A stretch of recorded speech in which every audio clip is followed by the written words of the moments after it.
Jee, moi.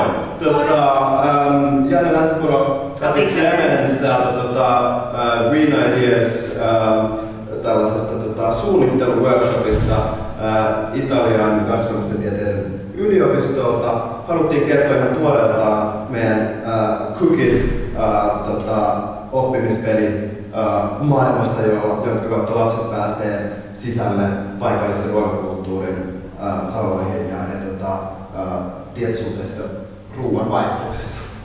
Joo, eli tässä oppimispelissä todella lapsi voi koota lautaselleen tällaisen aterian, josta sitten hän saa palautetta riippuen siitä, että kuinka terveellinen se ateria on, kuinka ympäristöystävällinen se on ja kuinka paljon siinä on lähiruokaa mahdollisesti saatavilla.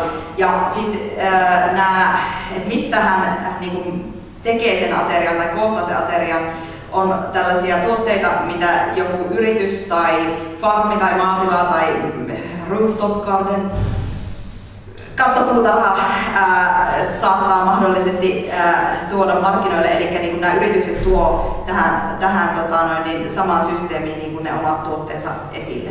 Ja se kaikki tapahtuu täällä taustoissa, mutta tämä ympäristö on yhteydessä paikkatietojärjestelmään, johon nämä yritykset sitten reaaliaikaisesti satotilanteensa ja varastilanteensa syöttää, samalla täällä on paljon informaatiota sitten ilmastovaikutuksista ja ympäristövaikutuksista.